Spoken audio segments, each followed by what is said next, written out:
Bueno, muy buenas tardes para todos. Bienvenidos a este espacio de aprendizaje. En esta tarde vengo con un compañero invitado, Giancarlo Sánchez Anillo. Jan, buenas tardes, ¿cómo estás? Buenas tardes, André. Muy bien, gracias a Dios. Contento nuevamente de estar por acá en este espacio, como dices tú, de Bueno, muy bien, aprendizaje. Jan. Comentarle a nuestros...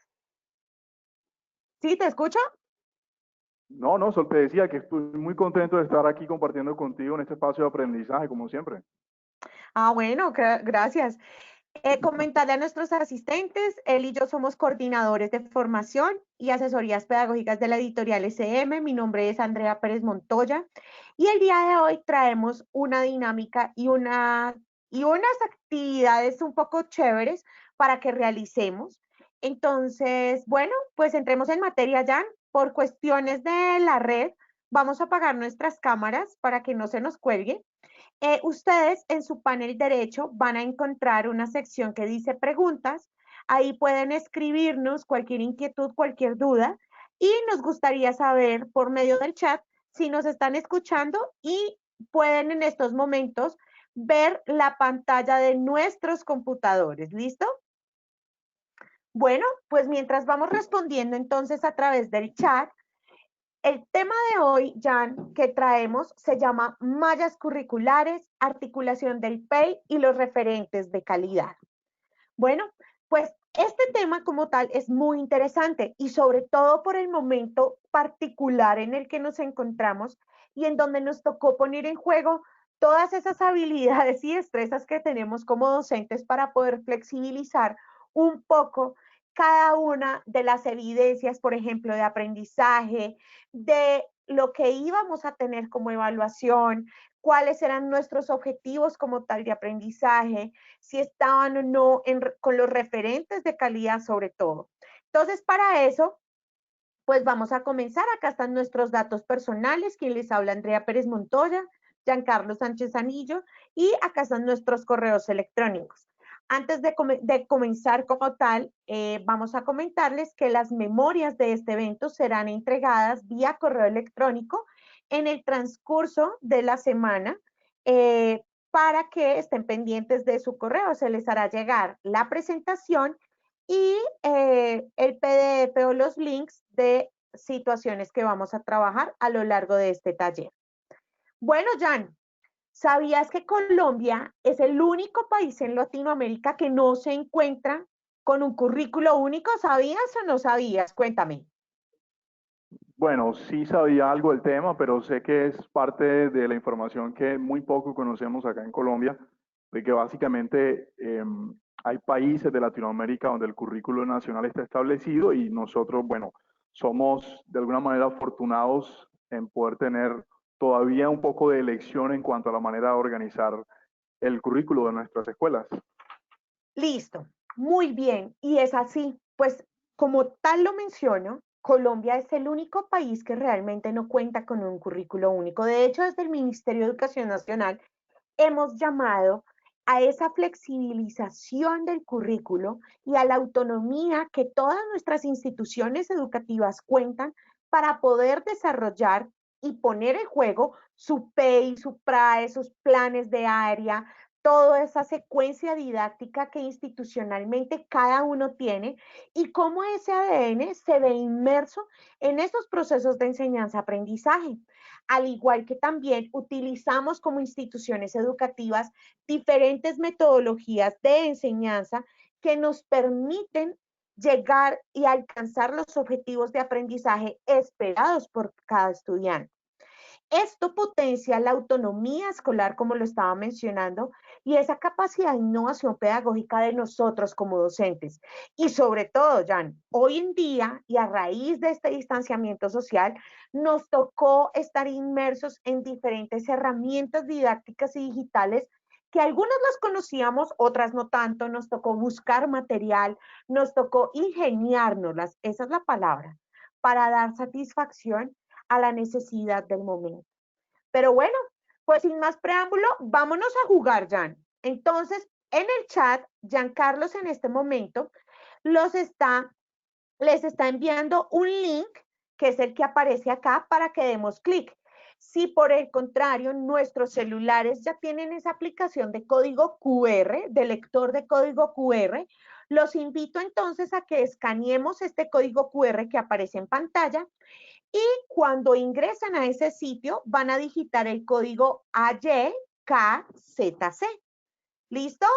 Entonces, Jan, ¿me confirmas? Así es, Sandra, en este momento ya hemos compartido el enlace en el chat, la invitación entonces para los profes que nos acompañan en la tarde de hoy. Bueno, yo creo que ese enlace que compartimos no corresponde directamente con el enlace del evento que dice mallas curriculares. Nos está abriendo un documento que queríamos compartir con los profes más adelante. Así que la invitación va a estar dada para que sigamos utilizando más bien el siguiente enlace que les voy a escribir. El enlace de mallas curriculares, Andre, abre efectivamente una de las mallas curriculares con las que íbamos a trabajar en la tarde de hoy. Así Wow. que vamos a Dame un utilizar segundo entonces. Algo pasó.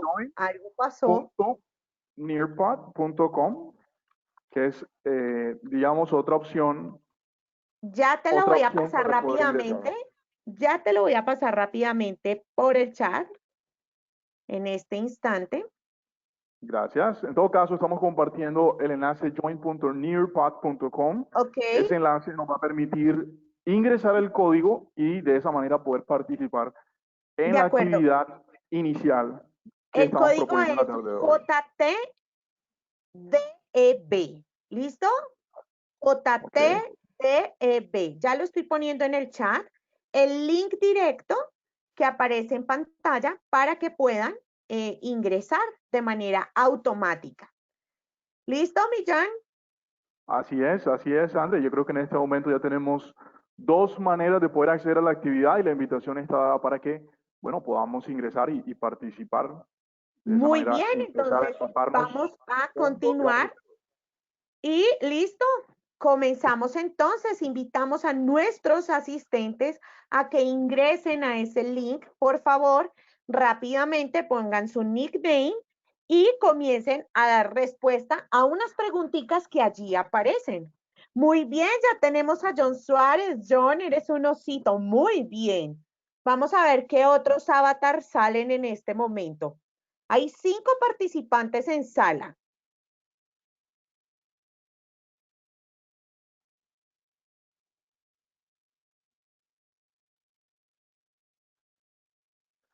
Nuevamente, André, también vale la pena recordarle a los profes que nos acompañan en esta tarde que este tipo de actividades que hemos propuesto también como herramientas para que pudiéramos utilizarlas en clase también nos va a servir para ver la perspectiva del estudiante cuando estamos trabajando con ellas. Así que la invitación no solamente es a participar de la actividad que va a desarrollar Andrea en este momento, sino también de explorar un poco la herramienta para ver el beneficio desde el punto de vista didáctico que podemos obtener con nuestros estudiantes al momento de aplicarla.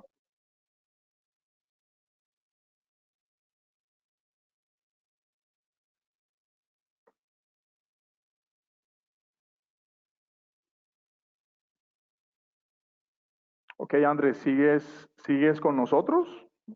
Sí, acá estoy, te escucho. Mira, tenemos a Mónica, tenemos a Rosalba, tenemos a Karen Sofía. Bueno, ¿cuántos vamos? Dice que hay 9 personas en sala, 2, 4, 6, 7. Faltarían 2 avatar y damos inicio. La idea es que todos participemos de manera rápida. El código nuevamente es JTDEB. Jan, si me ayudas a escribirle a una profe que escribió en el chat. Sí, vamos a revisar. Estaba compartiendo por acá. Código nuevamente, por favor. Claro que sí, profe. Ya te compartimos el código nuevamente para que puedas ingresar. Lo podemos ver también en la parte superior izquierda de la presentación. Dice JTDEB. Lo voy a responder directamente de manera privada en el chat para que pueda participar. Así es. Listo, muy bien. Vamos 12 asistentes en sala. Bueno, rápidamente voy a dar en un minutico. Los que alcancen a inscribirse en un minutico, rápidamente voy a dar inicio al quiz. Es un quiz interactivo, es gamificado. Bueno, tenemos 14 personas en sala ya. Así es, Sandra. Bueno, ya nuevamente compartí el enlace para que pudiéramos ingresar y veo que ya la carrera por subir la montaña está Sí, está cada vez reñida más porque hay fluida. altísimos. Bueno, vamos a comenzar, Jan. Ya pasó el minuto. A la 1, a las 2 y a las 3. Arrancó el juego. Pendiente todo el mundo de las preguntas que van a empezar a aparecer rápidamente. La primera pregunta. Un currículo contribuye a...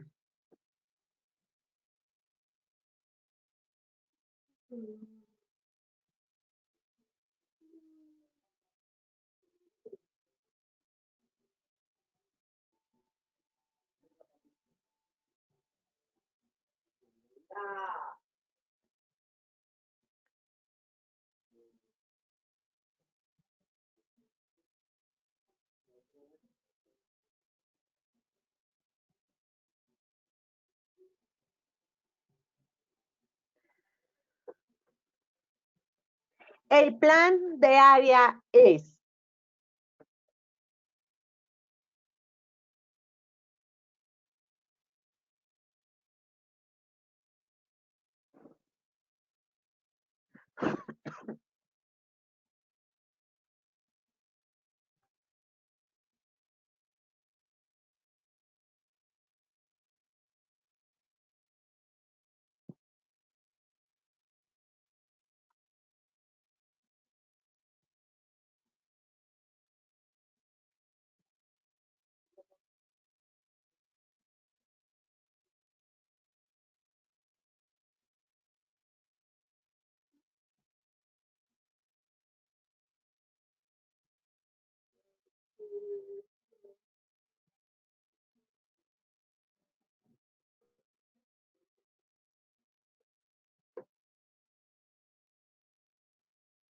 Tercera pregunta, ¿la malla curricular o malla de aprendizaje es?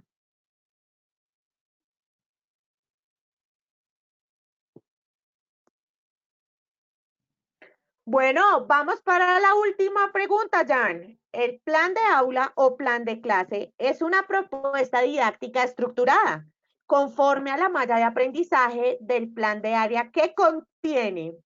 Uy, Mónica subió al podium.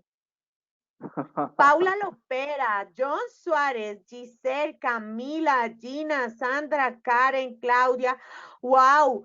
El señor John Suárez va de segundas y mira que es el único hombre de primeras entre toda la lista porque de últimas va el profe John. Bueno, son Bueno, los eso únicos debe ser hombres que porque están acaba en de estos ingresar y por eso momentos en tiene 0 puntos sala. todavía. Exacto.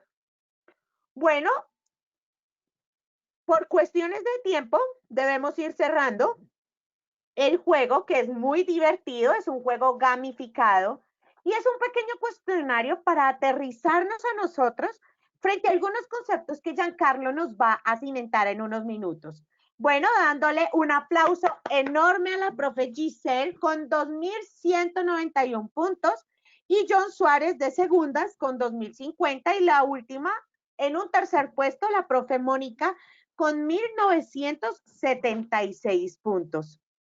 Bueno, muy bien, profes, gracias por haber participado en esta actividad. Nuevamente me devuelvo a nuestras diapositivas.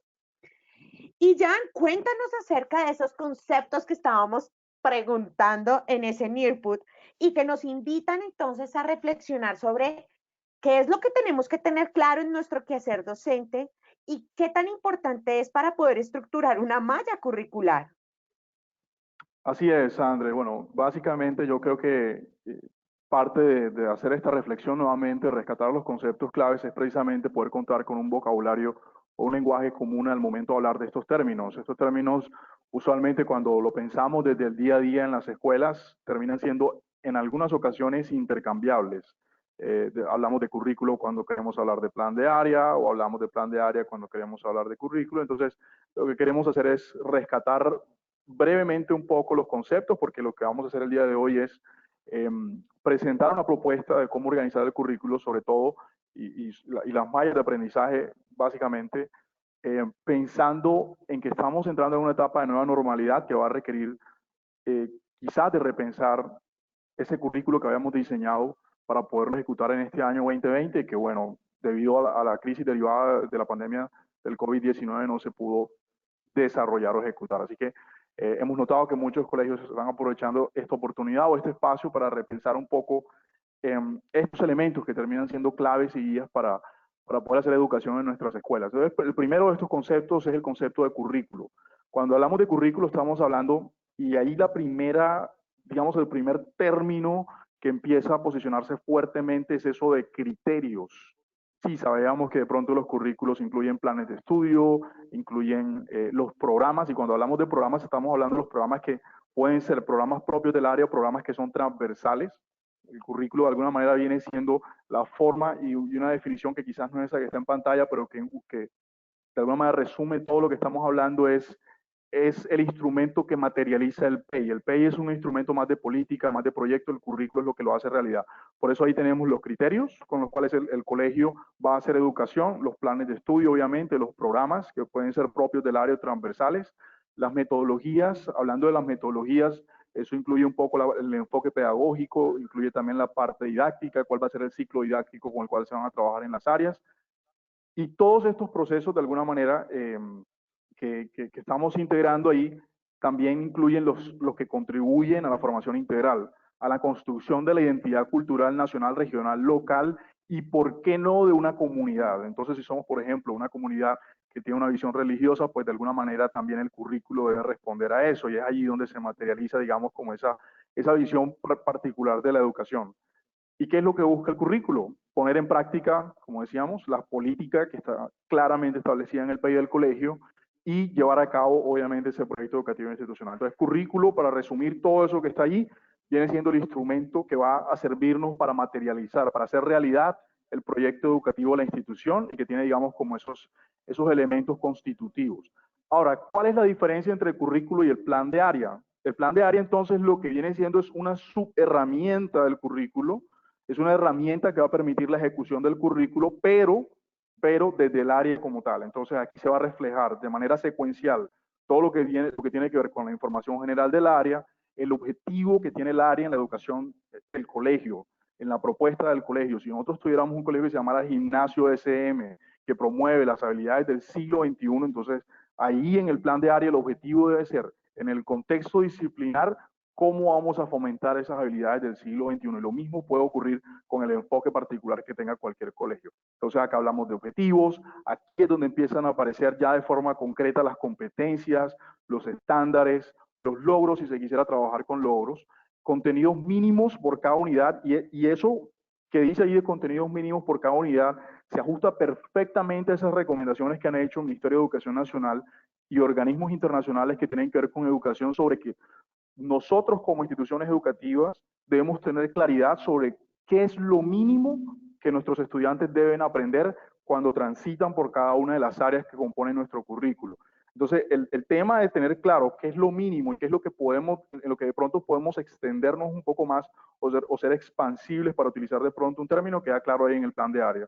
Obviamente, la distribución de tiempo en el sentido de cuántas horas vamos a dedicar en el año escolar y en cada uno de los periodos al desarrollo de esas competencias, pero también los planes de mejoramiento para poder aportar a aquellos estudiantes que pueden tener necesidades educativas especiales o que pueden requerir, digamos, del fomento o del estímulo de algunas de los estilos de aprendizaje que puedan ser diferentes a los que puedan estar de pronto contemplados originalmente en ese plan de área.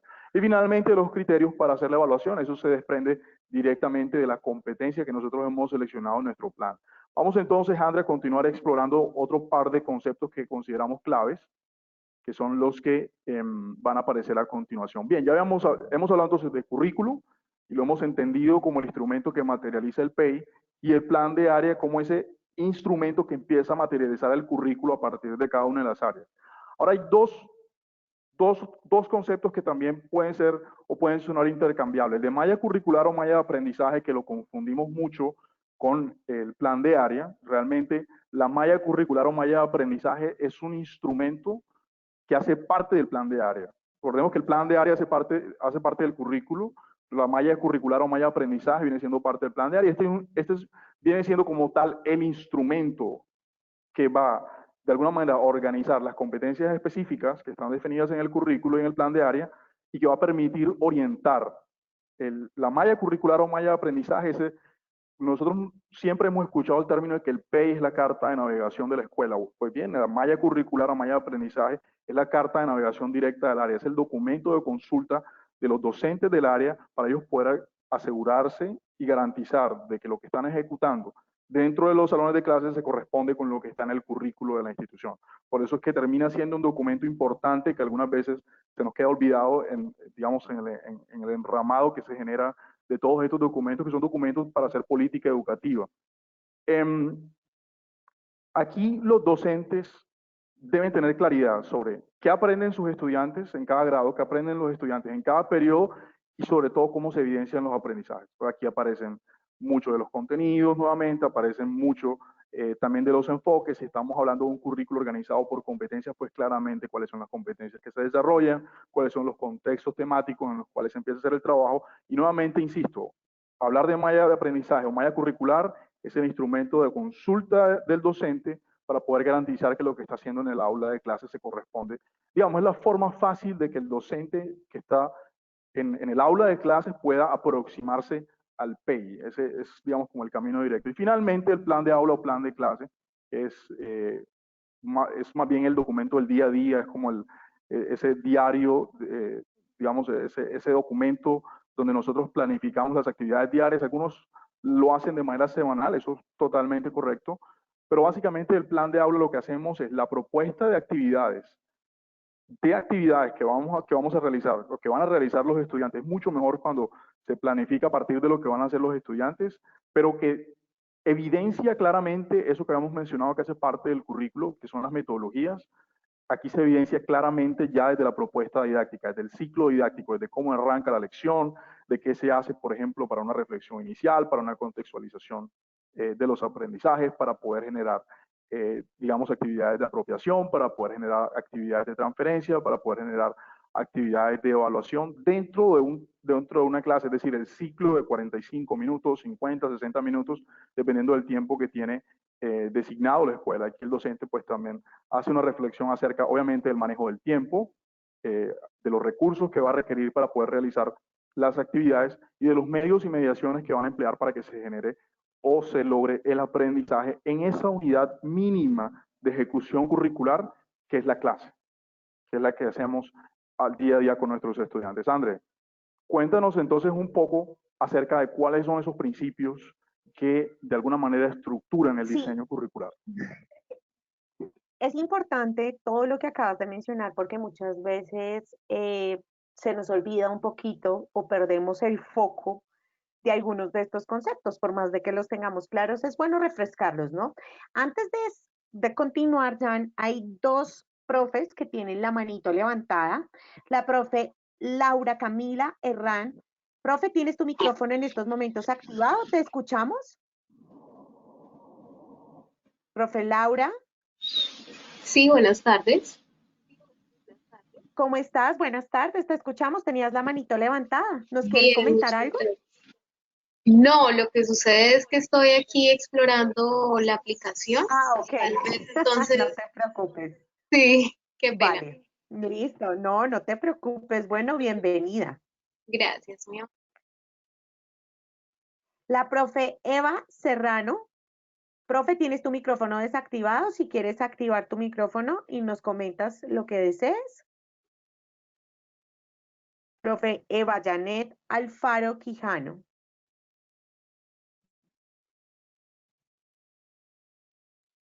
Bueno, creo que también le pasó lo mismo de la exploración de la manito, Jan.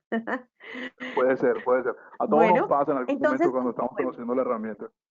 Claro, total, total. Listo, entonces continuemos, pues Jan. Como bien lo mencionabas, es importante aterrizar entonces eso que estábamos viendo contigo, entendiendo como tal qué es lo que incluye ese diseño curricular. Pues inicialmente tenemos que tener en cuenta que las áreas fundamentales y los temas de enseñanza obligatorios definidos por la Ley 115 tienen que estar ahí. ¿Y por qué razón? Porque van de la mano con los referentes de calidad que el Ministerio de Educación nos ha orientado, nos ha dado a través de esas orientaciones que tú más adelante nos vas a aterrizar un poquito sobre ellas, pero es importante tenerlos en consideración. No significa que tengamos que cumplir al pie de la letra cada una de las orientaciones curriculares, pero sí tal vez dará satisfacción en la mayoría de ellas y saber qué camino y qué tomar como metodología y como herramienta para saber a dónde queremos llegar a nivel institucional. También es importante incluir las áreas o asignaturas que nosotros como entidad educativa creemos que son necesarias e indispensables para desarrollar el PEI. Entonces vamos a encontrar ya, por ejemplo, instituciones donde hay una asignatura que se llama investigación.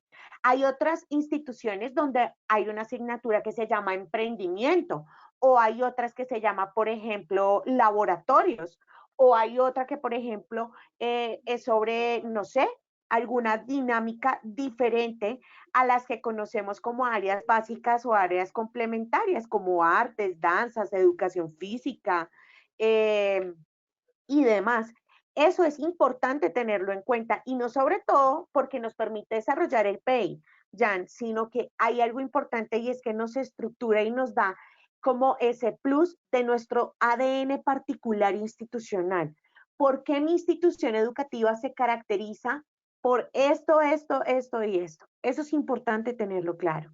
El diseño curricular también refleja en el plan de estudios y en ese plan de área que está presentando su desarrollo tanto de niveles de grado como de áreas, es decir, que tenemos en cuenta las tablas de alcance y secuencia que establecen por grado, dependiendo del área, las temáticas a presentar y cómo se genera esa transversalidad y cómo se genera tanto el desarrollo a nivel vertical, es decir, por todos, no sé, los componentes que cada área tiene a nivel de grado y cómo se genera la trazabilidad a nivel horizontal y es la evolución que tienen esos temas a lo largo de los años escolares. Es decir, ¿cuál es la diferencia, por ejemplo, Jan, de enseñar, no sé, operaciones como radicación, potenciación y logaritmación que ven los estudiantes de grado quinto cuando están viendo las fracciones, a la diferencia que tienen cuando están en séptimo, que ya empiezan a entender los números racionales? Es muy diferente y el enfoque y la profundización es mucho más efectiva en grado séptimo. En grado quinto hay un acercamiento y una exploración al proceso, a pesar de que también se ahonde en ese tema. Y finalmente, pues tenemos que contemplar en nuestro diseño curricular esas acciones de flexibilización con el fin de que nosotros garanticemos una educación inclusiva. Y en estos momentos se vio, el distanciamiento social nos sacudió a todos a nivel educativo para tener una flexibilización en el currículo, en las maneras de evaluar, en las maneras en las que yo quería tomar evidencias de los aprendizajes de los estudiantes, de qué manera iba a realizar mi clase sincrónica o asincrónica, porque las guías de aprendizaje se volvieron un instrumento que permitía alcanzar esos objetivos de aprendizaje por núcleos temáticos, en fin, un sinnúmero de cosas que se llaman acciones de flexibilización y eso tiene que estar ahí. ¿Y con qué fin? Con el fin de que exista esa diferencia de los procesos de aprendizaje en cada uno de los estudiantes, teniendo en cuenta que los ritmos y los estilos de aprendizaje.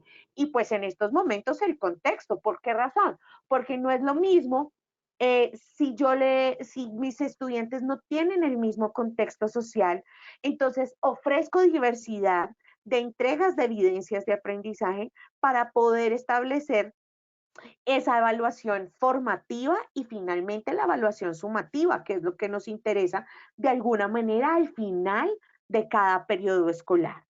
Bueno, Jan, entonces en esa medida, ¿cómo esto está en relación con las referentes de calidad del Ministerio de Educación Nacional? Sí, André, y básicamente la consideración que hacíamos al principio sobre la flexibilidad que tenemos acá en Colombia de poder hacer diseño curricular y de no necesariamente tener que ejecutar un currículo único nacional, No quiere decir que el país esté pensando en que hay posibilidad de hacer educación de mala calidad. Para eso existen esos referentes de calidad de los que tú nos estabas hablando y son esos que vemos en pantalla. Son los lineamientos curriculares, que es el documento, digamos, el documento inicial que salió por allá a finales de los años 90. Por ahí tenemos que estos documentos nos sirven básicamente para orientar el sentido y la estructura del área. Cuando uno revisa los lineamientos curriculares de las diferentes áreas, uno lo que tiende a encontrar son fundamentos de orden epistemológico, filosófico, pedagógico, didáctico y obviamente también de evaluación para cada una de las áreas y que se tienen en cuenta, digamos, en el desarrollo de los planes de área que van desde los grados primero al grado 11º en la educación colombiana. Los estándares, por otro lado, los estándares básicos de competencia, que fueron los documentos que posteriormente se liberaron por parte del Ministerio de Educación para poder establecer estos referentes de calidad, lo que hacen es decirnos cuáles son los niveles básicos de calidad que debe tener la educación en el sentido de la competencia que debe haber desarrollado el estudiante cuando termina algún grupo de grados. Los estándares normalmente están organizados por grupos de grados que van de primero a tercero, de cuarto a quinto, sexto a séptimo, octavo a noveno, décimo a grado 11, y como decíamos, básicamente sirven para indicar cuáles son los desempeños de los estudiantes desde la perspectiva de la competencia. Y cuando los leemos, pues encontramos que es la perspectiva clásica de la división de las dimensiones de la competencia, que son la conceptual, la procedimental, la actitudinal, que de alguna manera se traducen en lo que nosotros hablamos hoy como el saber, saber hacer, saber ser y saber convivir como esa dimensión adicional que se está hablando, donde se incluyen las competencias del siglo XXI. Estos estándares están para la básica y para la media, y digamos, viene siendo como ese documento medular. Por eso aparece quizás en la mitad de los tres. Por último, aparecen los derechos básicos de aprendizaje, que como bien lo dice ahí, sirven para identificar saberes básicos en cada grado, pero, y aquí es donde vale la pena hacer la diferenciación, los DBA, como su nombre lo indica, son derechos mínimos que tienen los estudiantes, son de carácter promocional, es decir, ¿qué es lo mínimo que un estudiante debe saber en cada grado en Colombia para poder considerar que ha superado o ha alcanzado las competencias que se proponen para el grado en el cual está estudiando? Para eso también se proponen para la básica y la media. Finalmente están estos documentos que son como los lineamientos propuestos por el ICFES, se utilizan en algunas instituciones educativas también para el tema del diseño curricular y los planes de área. A nuestro modo de ver, no debería ser un documento referente, sino más bien un documento de orden explicativo, como lo dice ahí, debería servir más bien para explicar componentes y las competencias que aparecen dentro del ICFES, pero no necesariamente para delimitar cuáles son las competencias que deben desarrollarse dentro del currículo institucional. Como podemos ver en la mayoría de las áreas, se delimitan tres grandes grupos de competencia. No creo que sería adecuado pensar que solamente de grado primero a 11 se van a trabajar esos tres grandes grupos de competencia, sino más bien adoptar más bien lo que nos proponen los estándares básicos y los DBA para poder hacer el diseño. Eso nos sirve, eso sí, de propósito consultivo para poder, obviamente, determinar si lo que nosotros estamos desarrollando con nuestros estudiantes está apuntando a que se desarrolle ese estándar. Pero nótese que el ICFES no evalúa la filosofía educativa de la institución y por lo tanto el currículo debe ser mucho más amplio, debe ir mucho más allá de simplemente alcanzar los desempeños que están descritos en el documento. Vamos a cambiar de diapositiva, André, para ver la parte final de estos referentes y tienen mucho que ver con la forma en la que los vamos a utilizar en el diseño curricular, que era algo de lo que estaba diciendo en este momento. Los lineamientos son importantes, lo decíamos que son importantes, pero son más que todo para hacer reflexión epistemológica, pedagógica, estructural y también de parte de evaluación. Entonces tomémoslo como referencia para poder hacer esa reflexión pedagógica. Nos sirve mucho para hacer la visión del proyecto educativo, nos sirve mucho para determinar un poco la orientación de las áreas, pero creo que hasta allí cumplen el propósito de los lineamientos, sobre todo cuando hacemos la revisión de los documentos y no encontramos información que nos relacione directamente con las áreas. Ahora bien, el documento que a nuestro modo de ver, y digamos es como mi opinión personal también con base en la experiencia en estos temas de diseño curricular, este documento de los estándares sí sirve para establecer las competencias que los estudiantes deben alcanzar por áreas. Por lo tanto, luego de hacer la reflexión pedagógica con los lineamientos, yo creo que el primer documento que debe estar sobre la mesa es el de los estándares básicos de competencia.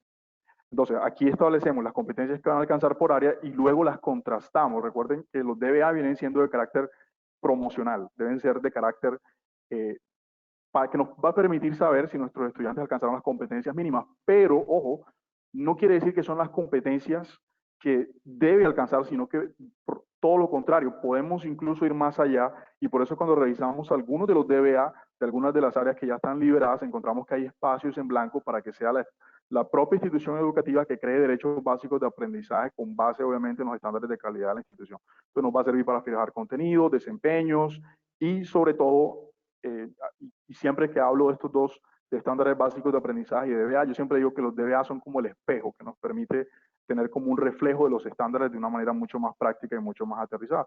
Y lo que decía ahorita, los documentos de los lineamientos de las pruebas saber no necesariamente deberían utilizarse para el diseño curricular, pero sí nos van a servir para reflejar si las competencias obviamente han sido desarrolladas. En síntesis, los lineamientos nos encaminan desde lo epistemológico, desde lo filosófico. Los estándares son el deber ser, lo que deben contener cada una de las áreas en esos grupos de grado. Los DBA nos va a permitir evidenciar lo mínimo que el estudiante debe saber, y cuando obviamente presenten la prueba saber van a poder demostrar que toda la organización curricular se hizo atendiendo las competencias que estaban sugeridas en estos referentes básicos de calidad.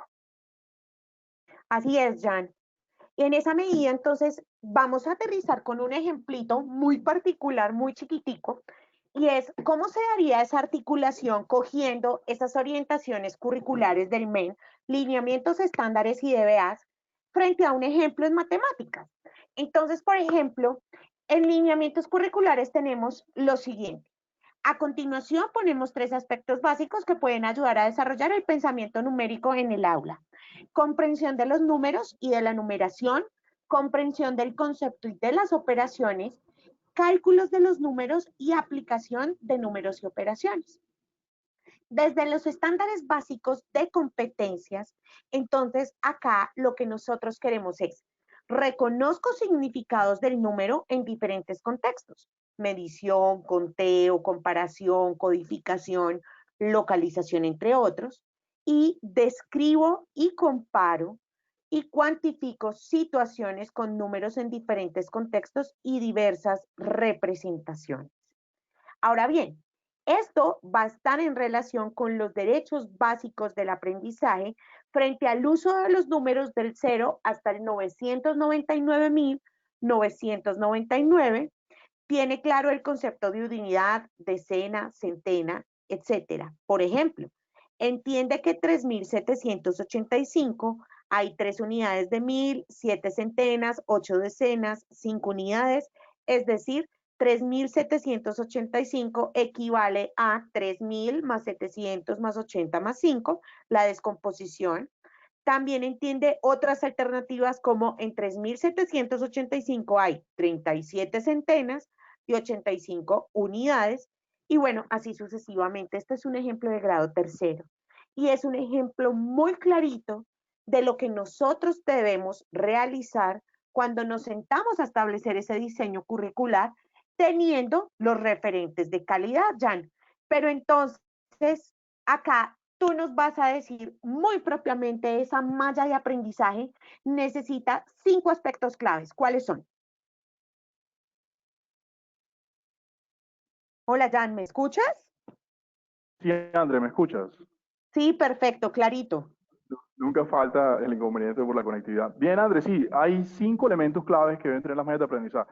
Nuevamente, recordamos de que no existe como tal un formato único de mallas de aprendizaje en nuestro país, pero sí podemos deducir con base en los referentes de calidad cuáles son esos 5 elementos. El primero, una introducción general del área que nos permita y que les permita, recuerden que la malla de aprendizaje como tal es un documento sobre todo de alta consulta por parte de los docentes del área. Obviamente, va a haber como una introducción general de los aprendizajes del grado anterior, de dónde venimos, los que se van a alcanzar en el año en curso, el panorama de lo que se puede evaluar desde el principio en esa evaluación previa diagnóstica, una línea base de lo que se espera durante el año en términos de aprendizaje, y en términos generales aterrizar un poco la filosofía institucional, todo aquello que hace a la escuela diferente, porque acá lo que vamos a hacer es aterrizar estándares, y los estándares, como sabemos, son estándares generales. Así que aquí en esa introducción general cabe espacio para que la escuela diga cómo estos aprendizajes van a ser diferentes en mi colegio de si este estudiante lo estuviera desarrollando, por ejemplo, en una institución educativa diferente. Hay como ese primer eje que nos va a permitir hacer un trabajo diferenciador. El segundo es el mapa de relaciones, que también se conoce como mapa de competencias. Aquí se relacionan los ejes de competencias con algunos conceptos que van a empezar a estructurar el área, como esos contenidos, digamos, esos contenidos generales, esos ejes temáticos. Entonces ahí empezamos a tener como la relación. ¿De dónde sacamos este mapa de competencias? Lo habíamos dicho previamente, eso sale directamente de los estándares básicos de competencia en aquellas áreas que lo tienen, o obviamente de las organizaciones curriculares propuestas en áreas que no tienen este documento liberado. Luego vienen las progresiones de los aprendizajes, que eso también se conoce como alcance y secuencia. Es un poco de la línea de progresión de los enunciados que aparecen en los DBA del grado anterior, los del grado actual y los del grado siguiente, de manera que se pueda establecer. Recuerden que los DBA están escritos por grupos de grados, primero, segundo, tercero. Entonces, pues, si estuviéramos trabajando allí, vale la pena entonces demostrar en qué parte de esos DBA perdón, en qué parte de los estándares básicos de competencia que están aterrizados de esa manera, que ya vienen diferenciados por grados en los DBA, estamos nosotros trabajando. Entonces, ahí se hace como esa progresión de los aprendizajes que nos permite generar ese alcance y secuencia. Las consideraciones didácticas, en términos generales, estas son la estrategia o las estrategias didácticas que se van a desarrollar de acuerdo con el mapa de relaciones. ¿Cuál es el mapa de relaciones? El mapa de competencias. Entonces, ¿cómo voy a empezar a desarrollar estas competencias? Tengo que pensar un poco entonces en, digamos, qué ciclo didáctico voy a trabajar, si es que hay un ciclo didáctico que estamos trabajando en la escuela, si estamos utilizando, por ejemplo, no sé, digamos, el ciclo tradicional de presentación, práctica y producción, que es el más tradicional, no es para nada recomendado, pero si el colegio lo quisiera trabajar, pues obviamente qué tipo de actividades se utilizarían en la etapa 1 de presentación, qué actividades se realizarían en el tipo digamos, de práctica como tal, y qué se realizaría en la parte número 3, que es en la parte de producción o transferencia, como se conoce en otros ciclos. Y finalmente, bueno, dentro de las consideraciones didácticas también, y sobre todo muy importante esta parte de poder considerar qué debe hacer el docente cuando encuentra dificultades con los estudiantes durante el desarrollo de la clase. Entonces, ahí la estrategia para dificultades de aprendizaje más frecuentes también debe estar completamente relacionada, porque si yo soy un coordinador académico y yo me acerco a hacer una observación de clase y, por ejemplo, encuentro que en mi malla de aprendizaje había unas estrategias que estaban establecidas para poder lidiar con dificultades de aprendizaje en el aula, y al momento de yo hacer una observación desde el punto de vista de las estrategias que utiliza el docente en el aula, y encuentro que no las está realizando, la malla de aprendizaje viene siendo como ese documento que va a soportar la pregunta de por qué no utilizó la estrategia que ya estaba definida por el área para ese tipo de situaciones. Y finalmente, las situaciones que promueven el aprendizaje, donde están los tips para la evaluación, los tips para la diferenciación, todo lo que tiene que ver con el desarrollo de competencias ciudadanas y algunos materiales didácticos para la implementación de las situaciones de evaluación. Esto quiere decir, ahí aparecen materiales didácticos, pero en realidad lo que estamos hablando son de técnicas y de instrumentos de evaluación. André, yo creo que ya es un buen momento de mostrarle a los profes que nos acompañan en la tarde de hoy un ejemplo de todo lo que hemos estado hablando hasta el momento. Claro que sí, Jan. Y como queremos aterrizarlo, pues bueno, los vamos a invitar. Me indicas, porfa, si les envías el link por el chat en estos momentos. Vamos a mostrarles uno de los diferentes ejemplos. Habíamos hecho para matemáticas y para inglés, pero también desde ciencias naturales. Quisimos mostrarles cómo nosotros podemos tener uno de los tantos modelos de malla curricular con la integración de los referentes de calidad bajo el formato que cada institución maneje. Entonces, fuímonos, Jan. Así es, André. Bien, estoy copiándoles el enlace a los profes para que puedan acceder. Profes, recuerden que eso lo pueden descargar ingresando el enlace que les acabo de copiar en el chat. Entonces, muy pueden bien, descargarlo, pueden consultar, no hay necesidad de tomar fotos. Así sí, es. ya tenemos, ya profes. Tenemos 5, muy Profe, bien. en la opción de archivo, si dan clic donde dice archivo, les va a hacer la opción de descargar. Entonces ahí están descargar invitados y a que dice descarguen el modelo que estamos proponiendo en la tarde de hoy, si lo quieren tener con ustedes. Pero vamos a enfocarnos un poco a explicar qué es lo que tiene este documento, André, para que los profes que nos acompañan entiendan cuál es la propuesta que estamos haciendo el día de hoy. Muy bien. Así es, Jan. Bueno, pues este es un ejemplo. Recordemos, no es el único modelo que hay, es una de las tantas propuestas que existen que nosotros quisimos, pues, digamos, como construir bajo lo que debería tener una malla curricular. Entonces, claramente va el código de la área, si está codificada dentro de la institución, el área como tal, en este caso ciencias naturales, que compone ¿qué? Química, física y biología, pero en específico vamos a hacer para la asignatura de biología, horas anuales alrededor de 170. Hay instituciones cuya profundización es un poco más amplia o un poco menos de la hora que está acá estipulada, y las trabajamos por trimestre. Hay instituciones que la trabajan a nivel bimestral. El grado para el cual estamos desarrollando esta malla curricular, el responsable adaptado por, si por ejemplo una persona que lo generó y luego lo adaptaron, y qué tipo de versión es la que se está generando. Eso depende del año escolar. Ahora, competencias transversales. Voy a ampliar un poquito, Jan, porque creo que mi pantalla está muy pequeñita para que nuestros asistentes puedan observar con más detenimiento. Así es, Los así que es, no eso pudieron pensaba que quería abrirla. decir. Muy bien. Entonces, como competencias transversales para el caso de biología dentro del área de ciencias naturales, acá la idea es que son las competencias que establezca la entidad educativa como tal, teniendo en cuenta que el PEI, su sistema de evaluación y su sistema de institución educativa como tal, toda la parte que del modelo pedagógico y de cómo estructuran esa ruta didáctica para las clases, ¿no? Es este trabajo cooperativo y el aprendizaje significativo, por ejemplo, que algunas entidades educativas trabajan, otras trabajan el aprendizaje basado en proyectos, otras trabajan aprendizaje manipulativo, otras trabajan aprendizaje experiencial, entonces depende de eso. Ahora, Y competencias básicas son las competencias propias del área. Para el caso de ciencias naturales es indagar la explicación de fenómenos y el usar comprensivamente el conocimiento científico. Un ejemplo en matemáticas sería razonamiento, argumentación, comunicación, representación y modelación, y planteamiento y resolución de problemas, así como las de las otras asignaturas. Hay una meta del ciclo. Hay que tener en cuenta esto, Jan. Ciclo nos referimos al año escolar, porque esto se presenta de manera anual, que está estipulada por trimestre o por periodo o por bimestre, dependiendo lo que la institución tenga como organización. Entonces acá, por ejemplo, es el objetivo claro con el que el estudiante a final de año se va a identificar. En este caso, que es para grado primero, colocamos, me identifico con un ser vivo que comparte algunas características con otros seres vivos y que relaciona con ellos un entorno en el que todos nos desarrollemos. Hay objetivos de aprendizaje del grado. Esos objetivos de aprendizaje tenemos que tener en cuenta que van dirigidos a conocimiento, habilidad y actitud, y van en referencia con el PEI.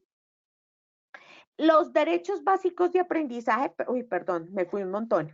Los derechos básicos de aprendizaje son los derechos básicos que nos van a evidenciar esos objetivos de aprendizaje a los que vamos a llevar a los estudiantes a lo largo del año escolar. Entonces, por ejemplo, acá pueden estipularlos todos o mencionar al menos uno o dos que trabajen a lo largo del periodo académico. Entonces, Jan, este periodo académico, pues nosotros lo dijimos de la siguiente manera.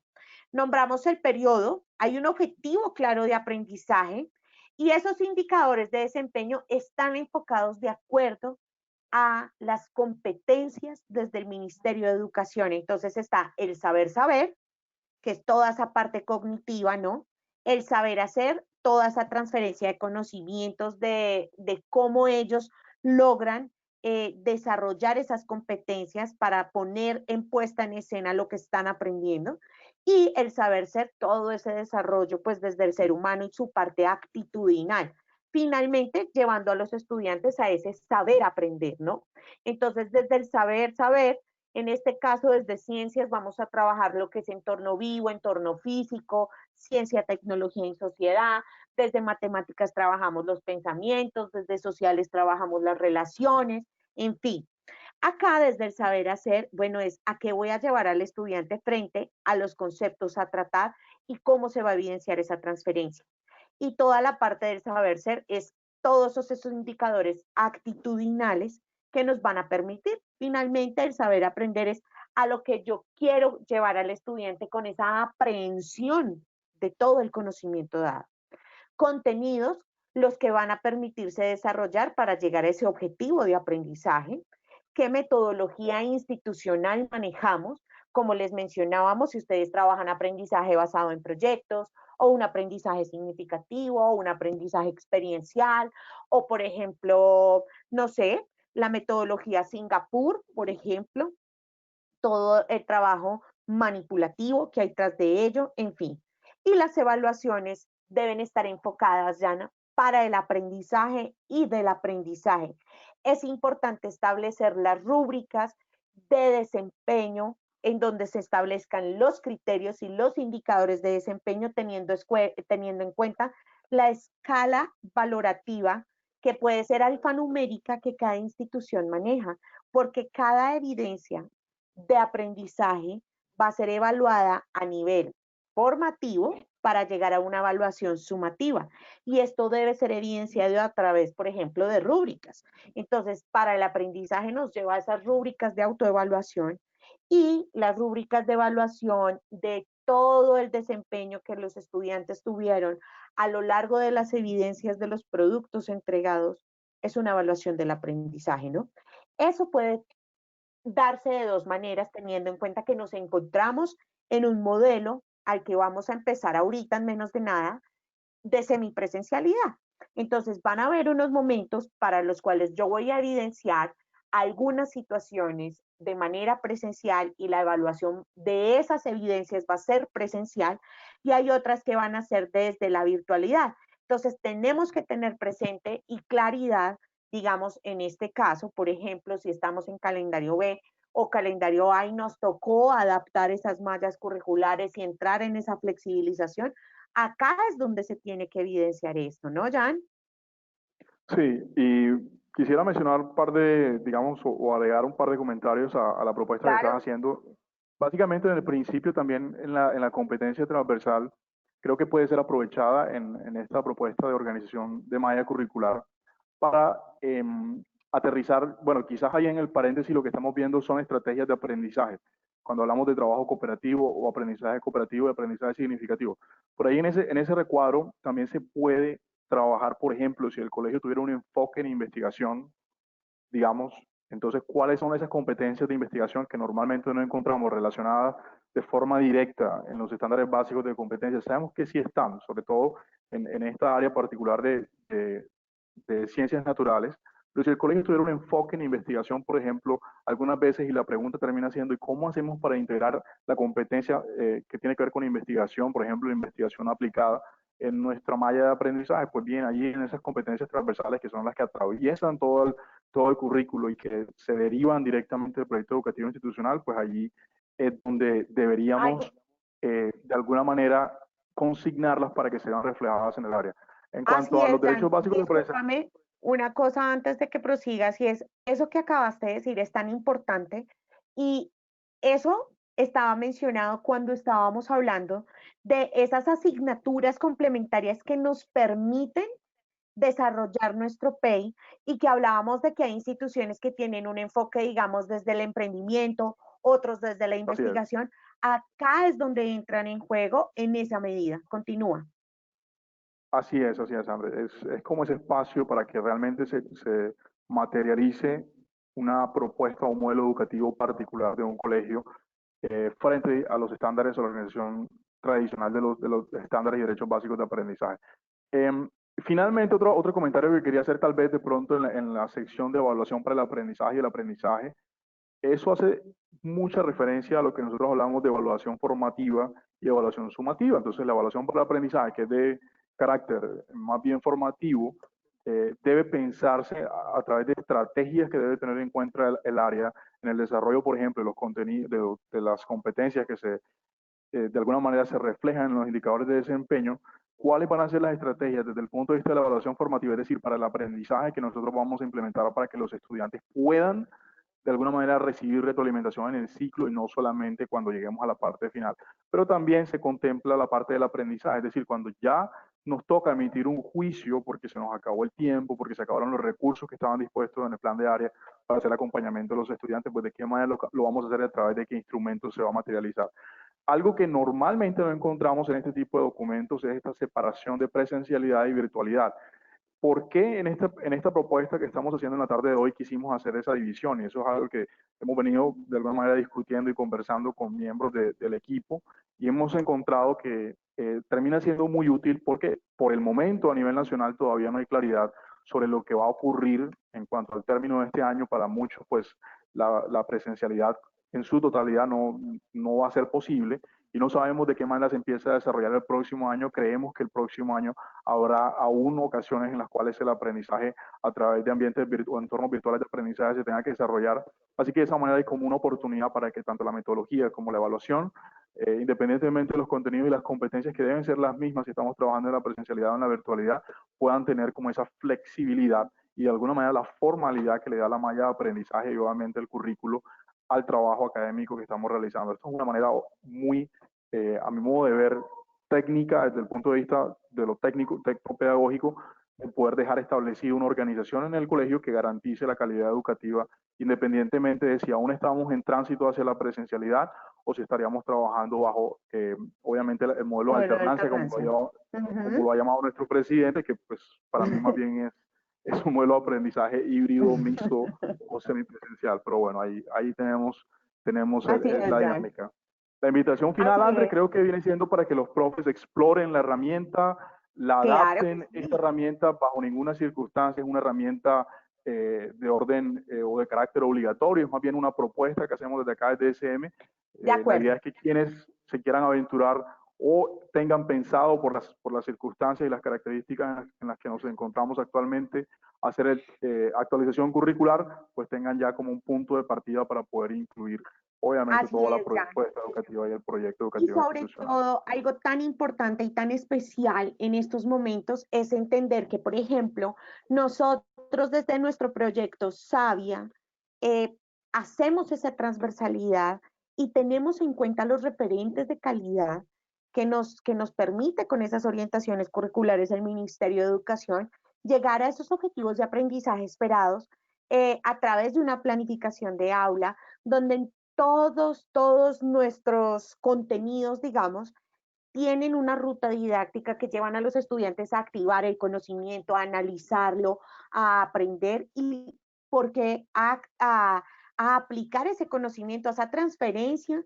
y a ese uso social del conocimiento al que queremos llevar a los estudiantes para que pongan en juego esas competencias tanto básicas como transversales, ¿no? Porque realmente es a lo que se van a encontrar afuera en la vida real cuando salgan y eso, digamos que desde Sabia, ustedes tienen la oportunidad de generar esa trazabilidad que se da en contenidos, en tablas de alcance y secuencia, cómo se evidencian las competencias, cómo están establecidas a través de los contenidos, la relación de los DBAs y las evidencias de DBAs con cada temática tratada en nuestro proyecto Sabia.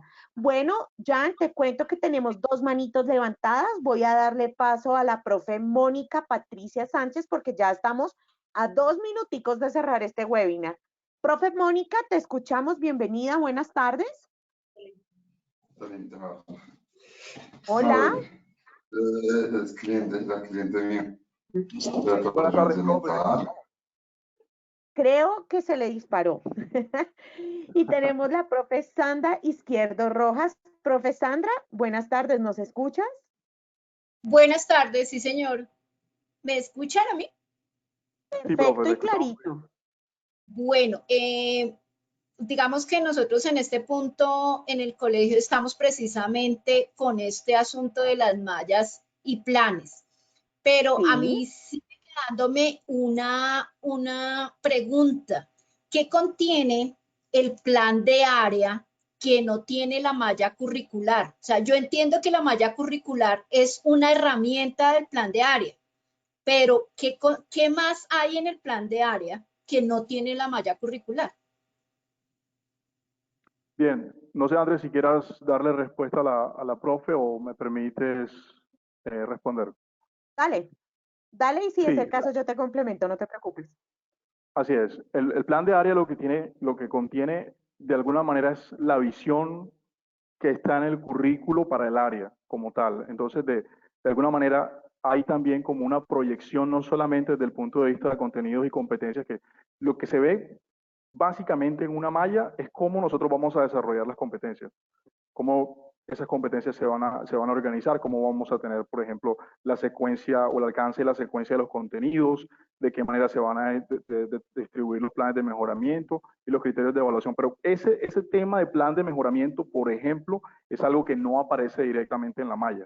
¿Por qué? Porque el plan de mejoramiento tiene mucho que ver con la visión general del área, con la forma como el área va a lograr el objetivo general, que es el objetivo que está de alguna manera consignado en el proyecto educativo y en el currículo como tal. Entonces, la malla de aprendizaje como tal es la forma o es la herramienta técnica para la ejecución desde el punto de vista didáctico y desde el punto de vista de las competencias, de todos los contenidos que están propuestos y de todas las competencias que están propuestas, mientras que el plan de área incluye la visión general, la justificación de por qué vamos a desarrollar ese objetivo general, de qué manera el área está contribuyendo, por ejemplo, a que se consiga lo que está propuesto en términos generales. Por ejemplo, si tuviéramos un colegio con enfoque en investigación, tomando el ejemplo ahorita, de qué manera, por ejemplo, el área de ciencias sociales o el área de matemáticas o el área de inglés aporta la investigación, como ese modelo educativo que desarrolla la institución. Mientras que la malla va a ser simplemente lo que mostramos ahorita.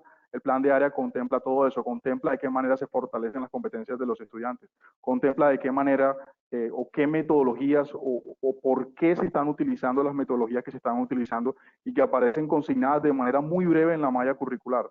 El plan de área amplía eso, le da como ese sustento, como ese fundamento y de alguna manera organiza el trabajo académico que hace el área. Por eso lo tenemos acá. Es una herramienta de ejecución del currículo, pero encierra la visión general, encierra de alguna manera todo lo que el área tiene a su disposición para apoyar el trabajo de la ejecución o implantación de la malla. Eso era lo que iba a decir, Jan, de acuerdo. Es como, háganme cuenta que esto, el gran núcleo es el currículo. Dentro del currículo, un subconjunto es el plan de área. Del subconjunto del plan de área viene la malla curricular y del subconjunto de la malla curricular viene el plan de aula, ¿correcto? ¿Por qué razón? Todas hacen parte del currículo, pero el currículo es el más grande de todos. Luego le sigue el plan de área que debe satisfacer lo que dentro del PEI se quiere y cuál es la visión y la misión que a nivel institucional tenemos y nos caracteriza y nos da esa identidad cultural a nivel nacional, donde establecemos pues todos esos estudios, programas, metodologías, bueno, lo que mencionábamos. Ese plan de área lo que nos permite es cómo desde cada área aportamos al final de año y en todo el proceso que llevamos a cabo con la forma en la que establecemos, por ejemplo, todos las competencias, los objetivos, cuáles son los estándares, cuáles son esos contenidos mínimos que como área vamos a llegar a poder aportar al PEI en su ejecución, ¿sí? ¿Qué nos permite a nosotros como área ejecutar el PEI? Algo que podemos adicionar también y que normalmente aparece dentro de los planes de áreas, por ejemplo, en los colegios que están haciendo un trabajo fuerte para moverse bien sea hacia el bilingüismo, hacia la profundización en el idioma inglés.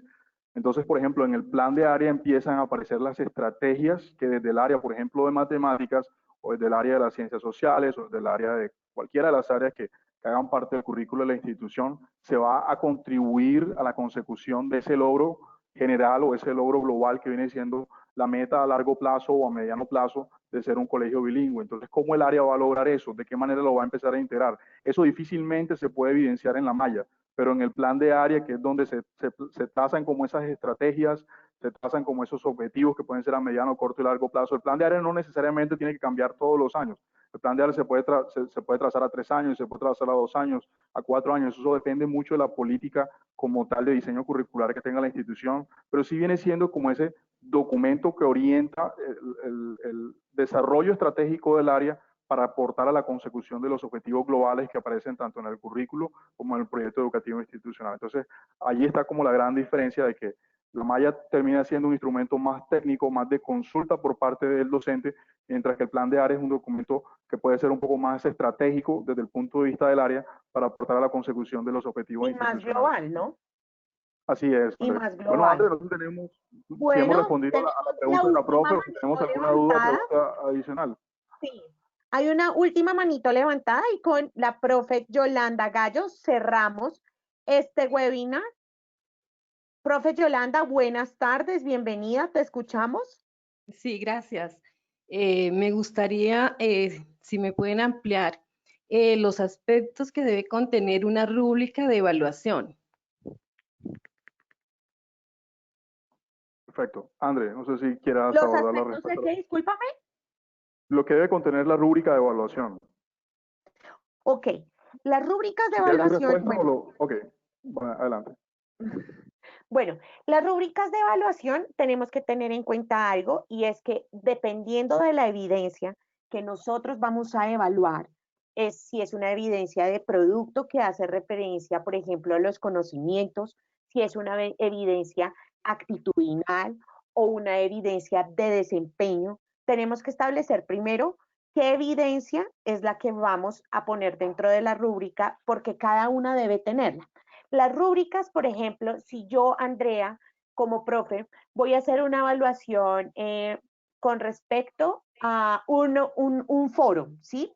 Entonces, yo voy a utilizar como técnica el foro, instrumento voy a utilizar la rúbrica de evaluación de ese foro para poder evidenciar con algunos criterios de evaluación dentro de ese foro. Yo voy a decir, por ejemplo, no sé, el foro es sobre la Guerra Fría. Entonces, por ejemplo, uno de los criterios de evaluación es, primero, usa el lenguaje apropiado para comunicarse, utilizó no sé, utilizó la rúbrica Tigre para hacer sus aportes dentro del foro. Los argumentos que estableció se basan en evidencias, por ejemplo, argumentadas de bibliografía consultada en artículos científicos. Otro criterio, por ejemplo, de evaluación es sus aportes fueron significativos para el desarrollo del foro. Por ejemplo, su actitud frente a los procesos de retroalimentación fue receptivo y respetuoso, por ejemplo, para evaluar la parte actitudinal, ese tipo de situaciones. Ahora, cada uno de esos criterios debe establecerse dentro de una escala o unos niveles de desempeño que tienen que ver con la escala alfanumérica o alfa sola de evaluación que la institución tenga. Entonces, por ejemplo, siendo 5 la máxima nota y siendo 1 la mínima nota. Entonces, por ejemplo, no sé, los artículos que consultó el estudiante corresponden a revistas de investigación y consultó libros o referentes teóricos mencionados en clase para sus aportes en el foro. Un ejemplo. Ese es el 5. Por ejemplo, el 1. No utilizó referencias para sus argumentos, sino solo los propios. Puede ser que un 3, por ejemplo, utilizó muy pocas revistas indexadas o investigativas o referencias bibliográficas y utilizó, por ejemplo, páginas como, no sé, Wikipedia o El Rincón del Vago, no sé. Digamos que ahí ya el nivel de desempeño le va a decir al estudiante y eso le va a permitir también en esas rúbricas de evaluación evidenciar cuál sería su calificación, porque ojo, las rúbricas de desempeño de acuerdo a las evidencias de aprendizaje que ustedes están solicitando dentro de cada núcleo temático o lo que sea que quieran evaluar, también deben ser conocidas para el estudiante porque él debe saber bajo qué criterios y en qué niveles de desempeño se llegase a encontrar de acuerdo a lo que él va a entregar. Entonces, si él va a entregar una exposición y sabe que no cumplió con ciertos criterios o que dentro de este criterio que lo iban a evaluar no le fue tan bien, entonces él sabe que va a sacar un 3 o un 2, lo que permite esas rúbricas es también adaptarlas para una rúbrica de autoevaluación. No sé si respondí la pregunta o Jan, ¿quieres ampliar algo más ya para finalizar? Sí, yo creo que básicamente lo que debe contener la rúbrica, profe, va a depender también, bueno, y a manera de complemento a lo que decía Andrea, va a depender mucho de la técnica de evaluación que estés utilizando en la escuela.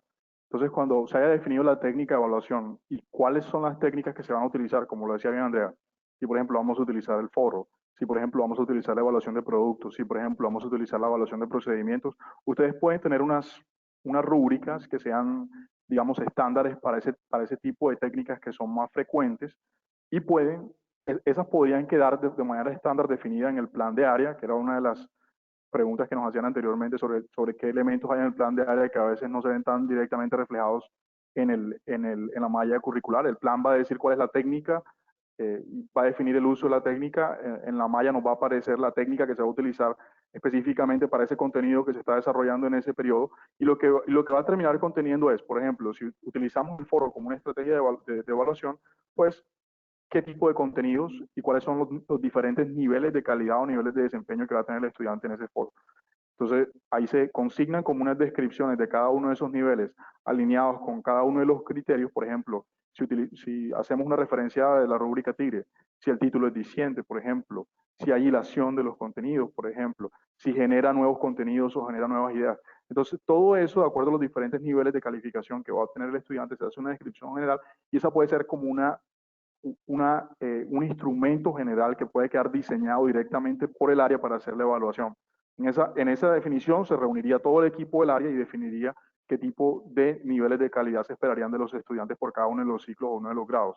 Pero también podrían tener la posibilidad de tener rúbricas que sean más específicas. Por ejemplo, si quisieran trabajar en la presentación de un proyecto, entonces una rúbrica específica hablaría muy directamente del nivel de apropiación o de uso en la presentación del proyecto de los contenidos o de las competencias que se debió desarrollar, si por ejemplo el estudiante utilizó o no utilizó algún tipo de referencia que era clave para el desarrollo de ese proyecto, y eso lo puede diseñar directamente el profesor. Entonces la sugerencia siempre va a estar dada para que dentro de los elementos que deban contener, y para hacerlo también mucho más sencillo, tener unas rúbricas estándares para unas técnicas de evaluación que van a ser estándares para el área y la posibilidad o las directrices que van a quedar consignadas en el plan de área para que los profesores puedan consultar cómo elaborar rúbricas de evaluación cuando se trate de hacer proyectos específicos. Eso sería como el elemento de complemento que haría a la explicación que acaba de dar Andrea. Así es, Jan. Bueno, diciéndoles muchas gracias a todos nuestros asistentes, deseándoles una excelente tarde. Gracias a ti, Jan, por haberme acompañado en este espacio de aprendizaje. Recordándoles a nuestros asistentes que en el transcurso de esta semana les haremos llegar las memorias de este evento y el link de esta grabación para que tengan la oportunidad de verla las veces que sea necesario. Bueno, Jan, muchas gracias. Feliz tarde para todos. Gracias a ti, André, y gracias a todos los profes que nos acompañaron. Una feliz tarde.